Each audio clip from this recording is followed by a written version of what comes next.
Meus queridos irmãos e irmãs na fé, nós estamos vivenciando o contexto da oitava do Natal. A alegria de podermos celebrar a encarnação do Verbo que não cabe em um só dia, e ao longo deste tempo, durante 8 dias, a Igreja nos convida a celebrarmos o seu amor por nós, que se fez homem, habitando entre nós, nos trouxe a salvação. E neste contexto, temos a graça de celebrarmos a Sagrada Família, para nos recordar que a família é dom sagrado de Deus. Deus escolheu a família para trazer ao mundo a salvação. Por isso, recordando a Sagrada Família, diante de José e Maria que abraçam o menino Deus, celebramos também a nossa família, como família de Deus. E diante desta missão que o Senhor nos confia, rezarmos para a santificação dos nossos lares, para que nossos lares sejam restaurados, fortalecidos diante da missão do amor. E é diante do amor maior que vem do nosso Deus que zelamos, que cuidamos uns para com os outros. E aí, meus irmãos e minhas irmãs, nós ouvimos as 3 leituras propostas para esta liturgia. O livro de Eclesiástico, na primeira leitura, a carta de São Paulo à comunidade Colossenses, na segunda leitura, e o segundo capítulo do Evangelho de Lucas.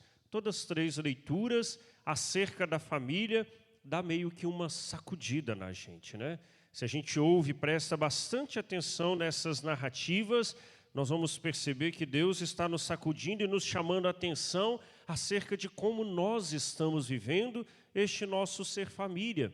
Porque às vezes vivemos num aglomerado de pessoas, mas não vivemos numa correlação, não nos comprometemos, não nos doamos em favor do outro. Fato é que constatamos, lamentavelmente, que a família muitas vezes se perde pela falta do diálogo, pela falta da fraternidade, pela falta do amor a ser doado. E aí nós devemos nos perguntar, como vai a nossa família? Às vezes a nossa família, aos olhos do mundo ou até aos nossos próprios olhos, seja a família mais imperfeita. Seja a família que talvez a gente gostaria que fosse diferente. Às vezes a gente tem essa mania, né? Mas fulano podia ser diferente. Ah, não, queria ter uma família assim, igual capa de revista, uma família de novela. A família perfeita é aquela que Deus nos dá e a partir dela eu me santifico e contribuo para que ela também se santifique. Por isso que a família é dom sagrado. E aí quando nós percebemos que talvez se a família não vai bem, é porque falta, diante de sensibilidades do nosso coração, a nossa verdadeira participação neste caminho. Então a primeira leitura de hoje, ela vai nos recordar justamente o nosso compromisso como pai, mãe, filhos, como membros de uma família. Diz assim o livro do Eclesiástico: Deus honra o pai nos filhos e confirma a autoridade das mães. Nós estamos falando aqui em torno do 4º mandamento da lei de Deus, que não só é um mandamento para nos reger e nos ensinar como devemos viver no caminho da família, mas também é para nós, por excelência, um cuidado de si. Cuidamos do outro quando estamos bem, oferecemos para o outro aquilo que temos de melhor. E, infelizmente, nós percebemos que falta no seio da família, diante dos valores que vamos vendo perder com o tempo, valores da fé, valores da família, falta-nos a compreensão de que o agir principal é de Deus. Ali está a nossa participação. Mas o agir principal é de Deus. Por isso, cuidar da família é permitir que Deus faça parte dela. É trazer a nossa família a ser também família de Deus. E o que hoje mais a gente vê ao contrário? Nós não temos tempo para nada. Não temos tempo nem mesmo para a própria família. E no mundo onde hoje, com tanta facilidade de comunicação, com tanto avanço tecnológico, deixamos de lado aqueles que são preciosos ao nosso coração para viver no mundo virtual e às vezes nos relacionarmos por ali. É triste a gente ver as famílias hoje que não mais se assentam ao redor da mesa. Você tem tido tempo para sentar à mesa com seu marido, sua esposa, seus filhos para a refeição? Não é só partilhar um alimento. Ali é o momento da oração, é o momento de partilhar a vida, celebrar as tristezas, celebrar as alegrias. é o momento da gente coroar o caminho do nosso dia. Mas hoje, cada um, diante dos seus afazeres, de tantas atribuições, cada um pega o seu prato, vai para um cantinho, para frente de uma televisão, vai para diante de um celular e ali vive o seu próprio mundinho. E a família vai ficando de lado. Às vezes, quando estou lá no colégio, que trabalho em Belo Horizonte, e vou almoçar num restaurante, almoço muito lá perto, eu costumo observar, né, o ambiente ao redor e rezar aquilo que está ali. E às vezes eu vejo lá os pais que vão levar os filhos para a aula, almoçam lá com os filhos para depois entregar na escola. E aí senta a família à mesa, e cada um com seu prato, cada um olhando para o seu celular, e ninguém se olha, ninguém dialoga, ninguém partilha. E isso já vai a partir do ensinamento até mesmo para as crianças, né? Estão sendo formadas assim. E olha o absurdo do que a gente está fazendo.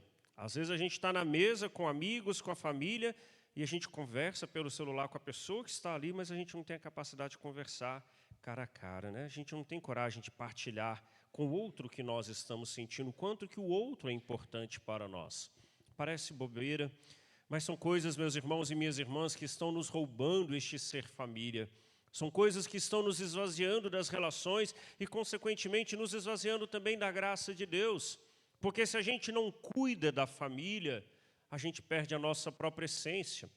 Porque da família vem o princípio da vida, não só por gerar vida, a vida é gerada na família, mas também porque a família, como princípio constitutivo do amor de Deus, é o lugar por excelência onde Deus está agindo, está cuidando de cada um de nós. E a gente vai vivendo, levados pelo mundo, pelo tempo que estamos, na cultura do descartável. É triste uma sociedade que vive pela cultura do descartável. Estamos habituando-nos a viver pelo utilitarismo. Eu olho para o outro diante daquilo que ele me oferece, diante daquilo que ele me satisfaz, até o momento que eu não quero mais. Quando já não serve, eu jogo fora, eu abro mão. Quantos casamentos estão sendo desfeitos justamente por isso? Porque a gente não é capaz de olhar para o outro e buscar no diálogo, que é um dos sustentáculos da família, corrigir, aparar as arestas e refazer um caminho. É fácil ir embora, é fácil desistir, é fácil abrir mão. E isso não só nos casamentos, até mesmo às vezes com o filho, a gente tem feito muito isso, ou até com os pais. A gente luta, a gente quer o bem do outro, mas às vezes a gente desiste. O Evangelho de hoje fala da festa da Páscoa, a qual a Sagrada Família ia todos os anos. E no Evangelho de hoje, Jesus já tinha 12 anos, eles sobem a Jerusalém para celebrar a Páscoa. Quando termina a festa, voltam para casa. Maria e José pensam que Jesus está junto da família, da caravana, e depois de um dia de viagem, vê que o menino não estava e saem procurando. Diz o evangelista que 3 dias depois o encontraram de novo em Jerusalém. Vocês já pensaram na aflição do coração de Nossa Senhora? Talvez a gente pense assim, imagina o medo que Maria não teve, perdeu o Filho de Deus, né? Mas para ela a sua aflição foi porque ela perdeu alguém que ela amava. Era alguém que era precioso para ela, era valioso para ela. E às vezes a gente deixa de ir atrás do outro. Às vezes a gente vê uma pessoa da nossa família, um filho, um pai, uma mãe, indo para o caminho do erro e a gente fica indiferente. Ah, mas eu já fiz de tudo, não quer mudar. E a gente desiste e deixa o outro se perder ainda mais. A Sagrada Família, ao encontro de Jesus, Maria questiona, por que fizestes isso? Estávamos te procurando, teu pai e eu. Ela não compreende a resposta de Jesus, mas diz o evangelista. E olha que o evangelista Lucas diz, é aquilo que está lá também na primeira leitura. Jesus voltou para casa com seus pais, era-lhes obediente, crescia diante deles e dos homens em idade, graça e sabedoria. O próprio Filho de Deus se fez obediente à Sagrada Família. O próprio Filho de Deus observou o ensinamento dos seus pais. E não é isso que diz lá no mandamento, não é isso que diz também no livro do Eclesiástico, honra teu pai e tua mãe. Porque Deus que honra os pais nos filhos, o Deus que confirma suas autoridades, é aquele que também perdoa o pecado dos filhos quando estes honram os pais, quando estes obedecem aos seus pais. Mas a gente vive fazendo relações de conflitos, porque nos desencontros a gente perde a sensibilidade de se encontrar. A família, se ela não se encontra, ela está fadada ao erro. E muitas vezes isso começa lá atrás, no casamento. Quando hoje, a gente vê um casal procurar o sacramento, começar uma vida nova pela fé no sacramento, junto de Deus. Quando vivem isso, muitas vezes se aposta mais no erro do que no acerto. Quantas pessoas nas entrevistas matrimoniais já vi dizer assim, eu quero casar porque é meu sonho, E a gente vive pelos sonhos, nas fantasias, E aí já diz assim, eu quero casar porque eu quero ser feliz. Se não der certo, a gente se separa, pelo menos eu casei, Então a gente já vai dar errado. Como é que você começa algo para dar certo se você já está apostando no erro? E aí uma coisa vai repercutindo na outra. Por isso, meus irmãos e minhas irmãs, ser família é algo muito exigente para todos nós. Porque nós estamos cuidando de vidas, estamos cuidando de algo que é sagrado aos olhos de Deus e estamos experimentando o seu amor, que no seio da família se torna fecundo, em fonte de graça para todos nós. Falta-nos a sensibilidade de viver também aquilo que São Paulo diz na segunda leitura de hoje, na sua carta à comunidade Colossenses. Quando São Paulo, ao descrever o papel do pai, da mãe, dos filhos, ele desenvolve, por meio de uma palavra, o nosso papel de cristãos, aonde nós até às vezes vivemos pela radicalidade da palavra. São Paulo diz, suportai-vos uns aos outros. Às vezes a gente coloca de maneira negativa essa palavra, eu suporto fulano, eu não gosto, mas suporto fulano. E aí, na realidade, a essência é ser suporte, é sustentar o outro. Como é bom quando na família, diante das nossas fragilidades, nós podemos ser quem nós somos, sem aparências, sem máscaras, ser simplesmente quem nós somos, e ali tem o suporte da família, cuidar de nós, a zelar por nós. Como é bom quando dentro de casa a gente tem alguém que vai me acolher, vai me corrigir, mas vai me acolher, vai me amar, vai me ajudar a recomeçar. Isso é ser suporte para o outro. Suportai-vos uns aos outros.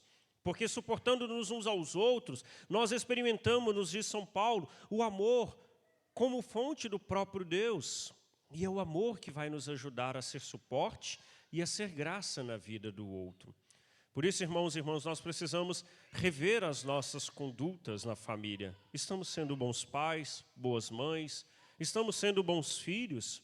Por que nós vivemos tanto diante das perdas, mas não nos preocupamos de viver bem enquanto temos uns aos outros? Eu disse nas outras missas, nós precisamos até mesmo mudar a nossa forma de educar o outro na fé, principalmente para os pais, Olha o que está lá na primeira leitura. Filhos, amparem teus pais na velhice, mesmo quando a estes faltarem a lucidez. E hoje, o que é o mais prático? Na cultura do descartável, a gente deixa de lado. Eu que não quero cuidar de pai e mãe, não foi criado para isso, não é? E não fomos criados, A gente não está sendo criado para isso. Porque a gente olha para o outro naquilo que me é útil. É muito mais cômodo.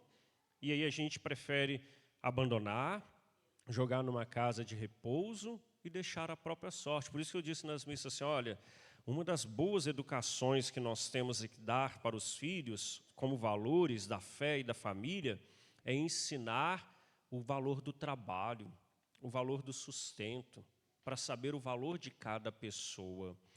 Nós, como pais, muitas vezes, a gente pensa em dar o melhor para os filhos, Quantas vezes a gente fala assim, eu passei muita dificuldade na vida, faltou muita coisa, eu quero fazer de tudo para dar o melhor para o meu filho. Não é assim que os pais pensam? E aí se mata de trabalhar para dar aquilo que o dinheiro pode comprar. E peca em não dar aquilo que é essencial. O que é melhor que nós podemos dar para os filhos? Uma boa formação, valores da fé, lembrando que a família é a primeira catequese, é lá que nós temos que formar os filhos na fé, mas a gente se preocupa em dar tudo de melhor que o dinheiro pode comprar, e aí de repente chega a velhice dos pais, como é que fica? Se vira aí, quer acabar com uma família é deixar bens, aí a divide, separa, destrói a família. Eu sou muito da opinião assim, quando você conseguir conquistar aquilo que os seus sonhos almejam nesta vida, viva bem com aquilo. Chegou certa idade, tem seus bens, vai vender. Vende sua casa, vende seu carro, vende seu bem. Porque se você não tiver filho para cuidar de você, pelo menos você tem um dinheirinho para pagar alguém para cuidar. Porque a gente não pode contar muito com aquele que estava ali, que você deu o seu melhor. Porque o abandono vem. Então, não acho que ninguém tem que deixar herança para ninguém. Graças a Deus não tenho filho e não tenho nem herança. Então, não tem nada para deixar, né? Mas podem deixar para mim que eu vou cuidar de vocês. Mas é assim que a gente tem que começar a pensar, porque, meus irmãos e minhas irmãs, enquanto a gente viver pelo utilitarismo, enquanto a gente ousar a descartar os outros, não estamos sendo família. Por isso que a família precisa ser restaurada na fé. A família, como dom sagrado de Deus, precisa ser cuidada todos os dias. E que nós possamos fazer isso nas nossas relações, como marido, como esposa, como pai, como mãe, como filho.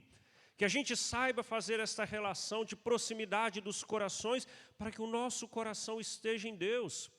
E que a gente vá no essencial. O essencial nos vem pela fé. Por isso queria terminar essa partilha convidando a cada um de vocês a rezarmos pelas nossas famílias. Vamos ficar de pé.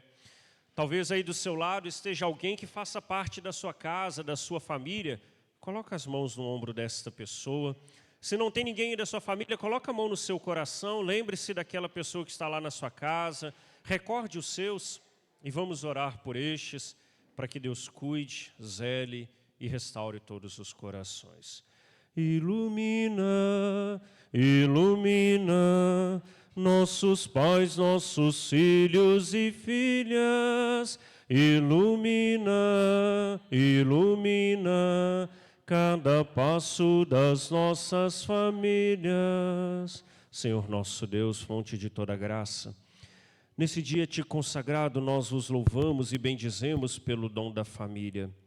Agradecemos, Senhor, pela tua generosidade em nos dar a cada pessoa como parcela do teu coração de Pai. Te agradecemos pelos nossos pais, pelas nossas mães, te agradecemos pelos nossos filhos. Mas queremos te pedir, Senhor, diante de tantos corações feridos, a graça da restauração. Cura, Senhor, as nossas feridas, ensina-nos o amor que se faz perdão, que se faz caridade. Ajude-nos, Senhor, a ser bons maridos, no respeito para com o lar e para com as esposas. Ajuda-nos, Senhor, a ser boas esposas, a zelarem pelos seus e também diante da promoção da vida, o caminho do bem educar. Abençoe, Senhor, os filhos, para que estes, como Cristo, crescendo diante dos seus em idade, graça e sabedoria, saibam honrar os seus pais. Haja para com estes respeitos e um amor filial. Nós os pedimos, Senhor, pelas famílias fragmentadas, por aquelas que se perderam ao longo do caminho, por aqueles que estão distantes dos nossos olhos do amorosos, distante dos olhos da fé.